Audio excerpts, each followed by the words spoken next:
Our guest in the studio this week, as promised, Tijs Diederiks from an actual tech startup, I think. Yeah, sort of a startup. Yeah. Well, okay. Well, I'm gonna ask you just the 6 and 60 to get us started. This is just get to know you questions. 60 seconds, and we'll try to get to all 6 questions. The first answer is exactly right. Ready to go? Yes, okay. Definitely. Do you have any brothers and sisters? Yes, I do. Okay. A brother and a sister. A brother and a sister. Nice. Are you middle or? I'm the youngest. The youngest. Oh, okay. What'd you have for breakfast this morning? A croissant. Oh, nice. Okay, and some really bad coffee. What was the poster on your wall when you were growing up? Oh my God, that was I had a great poster of Mars. Oh, really? Yeah. Oh, good. Or the moon. I don't know. Yeah. Maybe a moon of Mars. The moon of Mars. Whatever. What book are you reading right now? It's a Spanish writer. It's what's the name again? In English, it's the Queen on Bare Feet. Okay. Oh, I have to read that one. Yeah, it's wonderful. It's about it's in the 18th century. Oh, brilliant. About flamenco and about about gypsies. Oh, good. Okay. Who inspired you as a kid? As a kid, I guess that will be a football player, I think. Oh yeah. Yeah. Which one? Well, Cruyff and Wim Suurbier. Oh, Wim Suurbier. Okay, great. Thank you. And one nice thing you can say about the EU. Well, it's home. There we go. Well, thank you. Now you're coming from, Taylor World, I know, is an institution in Amsterdam, the Netherlands, and now you're starting up Tring. So tell us a little bit about, how did you get started? Well, yeah, Tring is actually a spin-off from Taylor World. Yeah. Taylor World, well, the telecom company in Amsterdam since more than 30 years, I think. Yeah. With Tring, we're for the SME market, the small medium enterprises. Yep. And we are a telecom internet service provider. Yeah. Which is, a pretty full field already, I think. I mean, telecom internet service provider. The big ones are. Big or no? Well, actually, it's not, because the big companies like the KPNs and the UPCs, they can't actually deliver the services to the SME market. Right. They're very, very active in the domestic market. Yeah.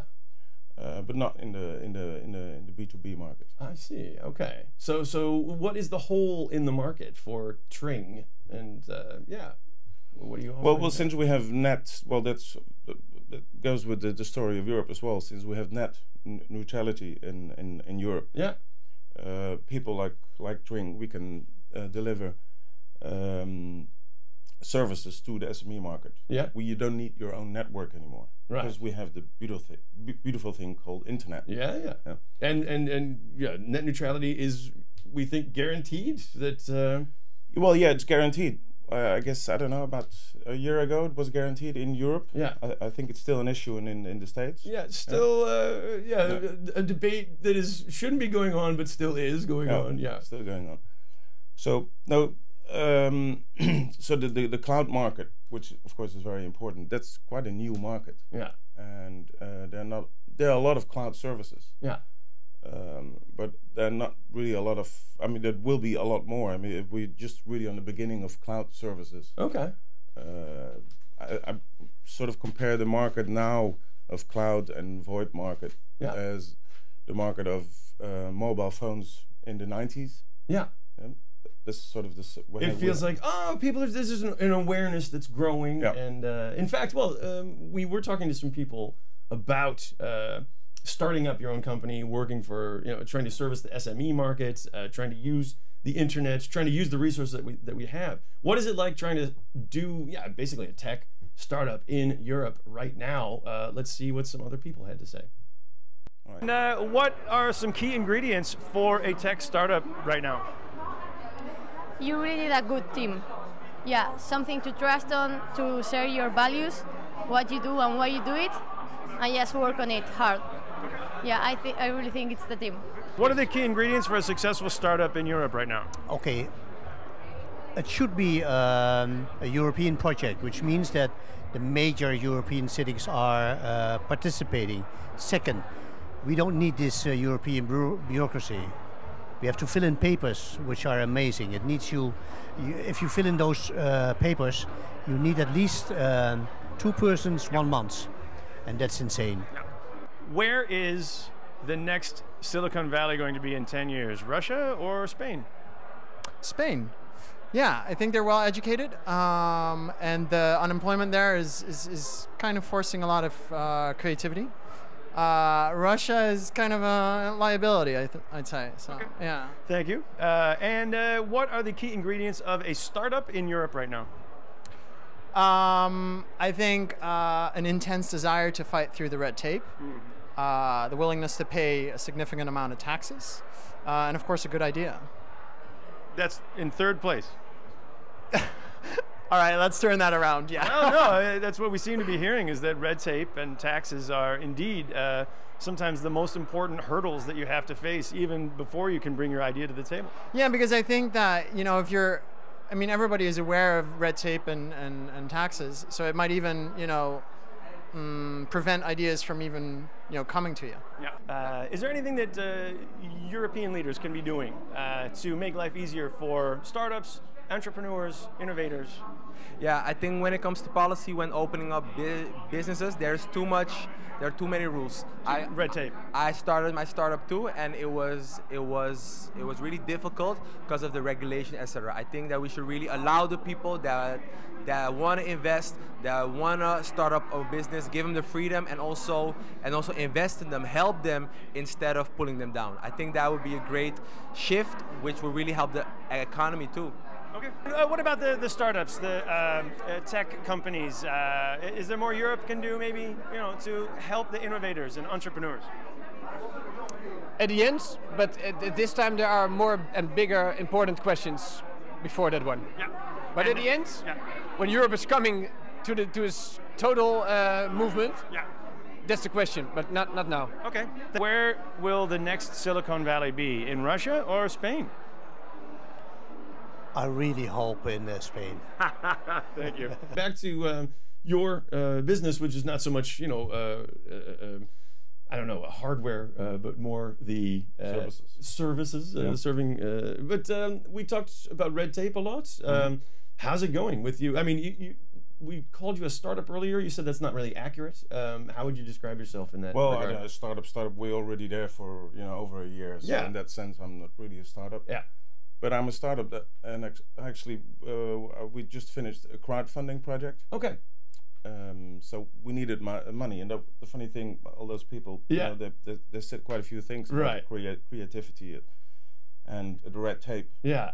But money. Raising money. Raising money. I think that's very, very important. Right. And I think that's a lot easier in the States than it is in Europe. Okay. And so that we should change. I suppose in the States you also have you can go from a city to a interstate national basis pretty quickly.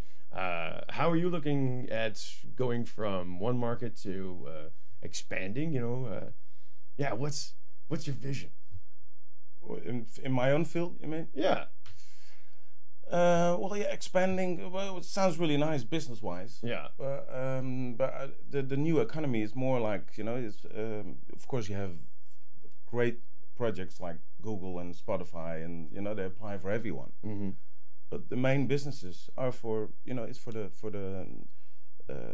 is local businesses. Yeah. I really believe more in a local business than in a if everyone dreams of of course being a big Google. Right.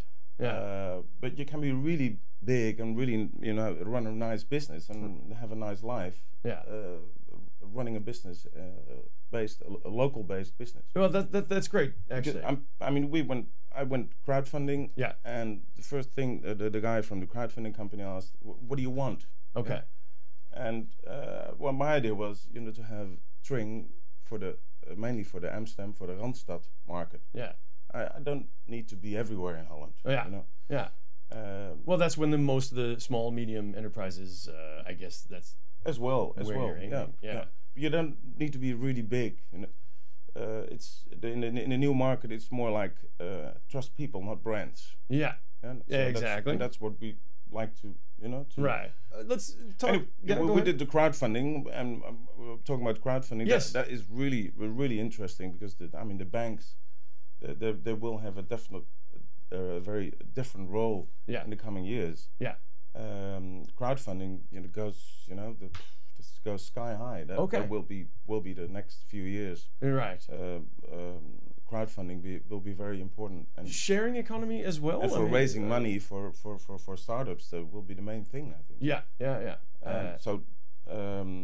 So we in Europe, we can really learn from crowdfunding. Right. And we need to raise money, a lot of money. Yeah. It's easier to raise it with, I don't know, a few thousand people. Than from one very rich guy in the States. Thanks very much, Tijs Diederiks. Thank you. We'll be in touch. We'll be in touch, definitely. All right. Good.